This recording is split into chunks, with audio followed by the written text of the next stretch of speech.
So on June 10th, 1967, I graduated from Fordham. I was lined up right outside here on Edwards Parade. I couldn't believe my eyes when maybe 15 feet away, our commencement speaker, Bobby Kennedy, walked right by me. Now, 1967 was a year of turbulence, Vietnam War, and in less than a year, Bobby Kennedy and Martin Luther King Jr. would be assassinated.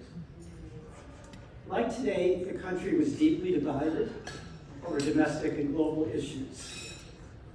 One difference, though, we graduates in 1967 had people to inspire us. Bobby Kennedy among them. This was his graduation message to us right here. He spoke to us of the dispossessed, the insulted, the injured of the globe. He said, each time a man stands up for an ideal or acts to improve the lot of others or strikes out against injustice, he sends forth a tiny ripple of hope. And crossing each other from a million different centers of energy and daring, those ripples build a current which can sweep down the mightiest walls of oppression and resistance. As a teacher, I find that our students today struggle to find ripples of hope. They are disillusioned by the public sphere and by most institutions, including churches, universities, and government.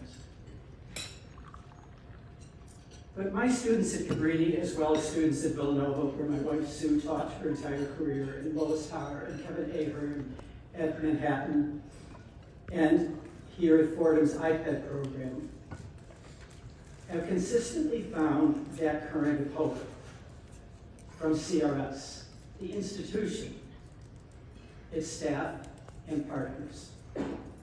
That current of hope is formed by people trained here at iPad, people like Blaine, Matt, Bridget, and Claire, as well as the many U.S. and overseas staff present here.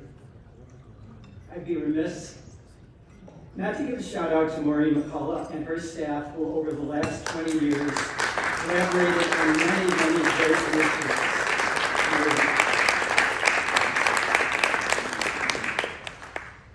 Today's college students, in my experience, respond to the mission and work of the institution of CRS.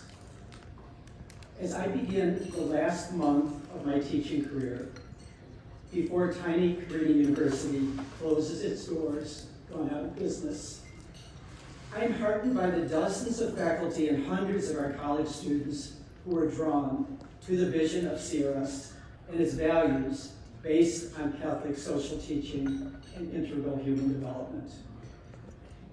Young people of the world today search for ripples of hope and energy and daring that Bobby Kennedy spoke about here.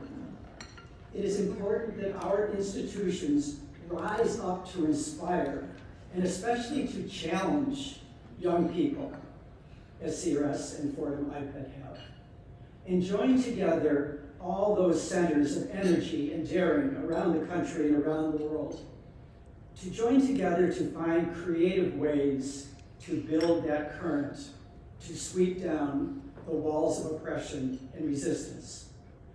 If challenged, many will respond. Thank you.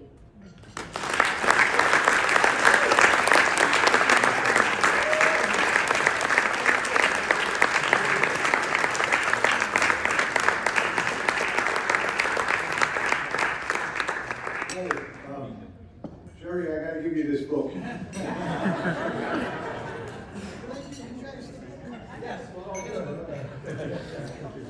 Last time I forgot your